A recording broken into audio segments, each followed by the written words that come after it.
Assalamualaikum warahmatullahi wabarakatuh. Alhamdulillahirabbil alamin wa bihi nasta'in ala umuri dunya waddin. Assalatu wassalamu ala asyrafil anbiya'i wal mursalin sayyidina Muhammadin wa ala ali sayyidina Muhammad.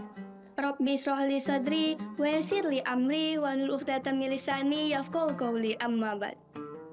Pertama-tama, marilah kita panjatkan puji syukur hadirat Allah Subhanahu wa taala atas berkat, rahmat dan hidayahnya kita bisa menyambut dan melaksanakan puasa di bulan Ramadan yang penuh berkah ini.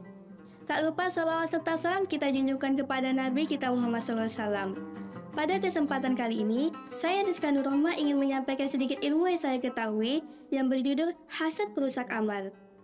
Manusia memiliki dua jenis penyakit. Yang pertama penyakit fisik dan yang kedua penyakit hati. Kedua penyakit tersebut sama-sama berbahaya, akan tetapi penyakit hati jauh lebih berbahaya daripada penyakit fisik. Mengapa demikian? Karena orang yang memiliki penyakit fisik bisa memperbagus batinnya, akan tetapi orang yang memiliki penyakit batin tidak bisa memperbagus fisiknya. Di antara penyakit hati adalah penyakit hasad atau penyakit dengki. Penyakit dengki adalah penyakit yang menghinggapi putra Nabi Adam AS, yaitu Qabil. Konon di antara anak Nabi Adam, ada yang berparas tampan yang bernama Qabil dan yang berparas cantik bernama Ikrimah. Qabil jatuh cinta pada Ikrimah. Namun, sesuai syariat yang berlaku, Qabil dan Ikrimah tidak boleh menikah. Qabil harus menikah dengan saudara Habil yang parasnya tidak secantik Ikrimah. Sedangkan Ikrimah harus menikah dengan Habil yang parasnya tidak setampan Qabil. Penyakit dengki mulai tumbuh dalam hati Qabil. Mengapa yang menikah dengan dirinya? Dengan Ikrimah, bukan dirinya, tetapi Habil.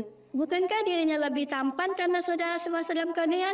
Bukankah dirinya lebih layak karena dia lebih bagus dari Habil? Kemudian ia pun protes kepada Nabi Adam AS. Mendapatkan protes dari putranya, Nabi Adam memohon petunjuk pada Allah Subhanahu wa taala untuk menyelesaikan konflik kedua mereka. Allah Subhanahu wa taala memerintahkan mereka untuk berkurban dan Allah berfirman, A'udzu billahi minasyaitonir rajim. Bismillahirrahmanirrahim. Wassu 'alaihim naba abnai Adam bil haqq. Iz qarraba qurbana fatuqbila min ahadihima wa lam yataqabbal minal akhir. Qala la aqtulannaka qala innama yataqabbalullahu minal muttaqin. Shadaqallahul azim. Yang artinya, ceritakanlah Muhammad kepada mereka kisah kedua putra Adam. Ketika keduanya diperintahkan untuk berkurban, maka diterima dari salah satu mereka Habil dan tidak diterima dari yang lain Qabil.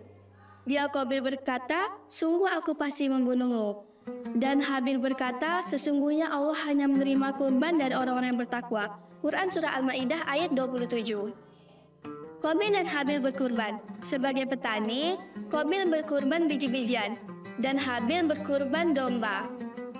Kurban yang dikeluarkan oleh Habil adalah domba yang terbaik, sedangkan kurban yang dikeluarkan oleh Qabil adalah hasil pertanian terburuk.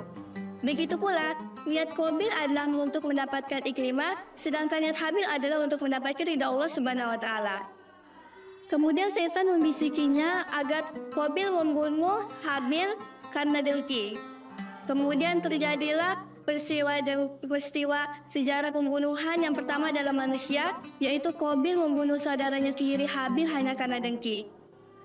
Karena dengki, manusia tega membunuh saudaranya sendiri.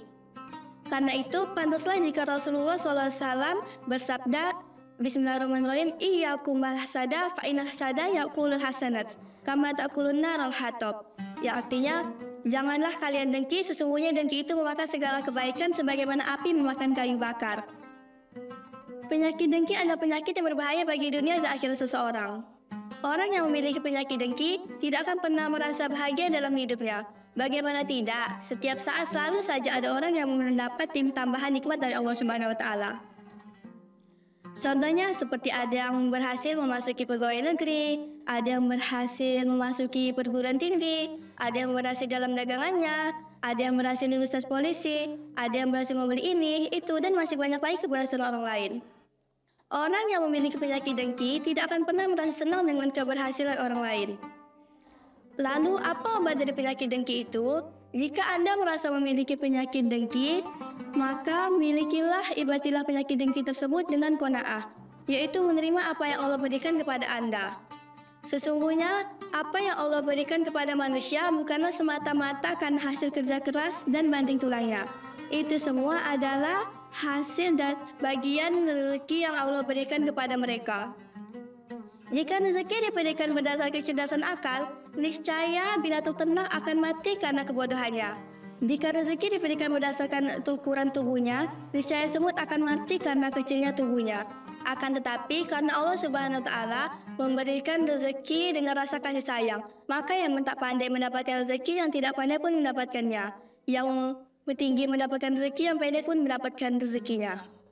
Kita hidup di dunia tidak diberi kekurangan tanpa kelebihan, tidak diberi kelebihan tanpa kekurangan. Itu semua adalah modal kita untuk saling tolong-menolong, saling mengasihi, saling menyayangi, dan saling menghargai.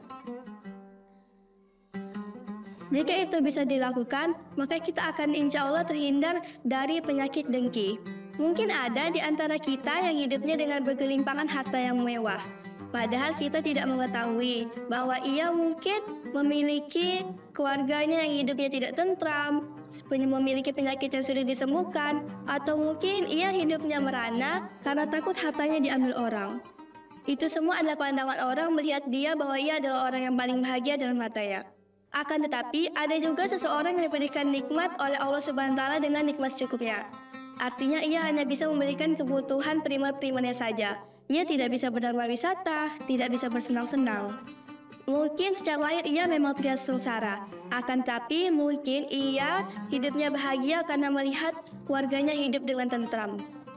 Satu contoh yang bisa kita saksikan, yaitu betapa Pangeran Charles dan Putri Diana yang hidup dengan bergelimpangan harta dan buah putra yang tampan.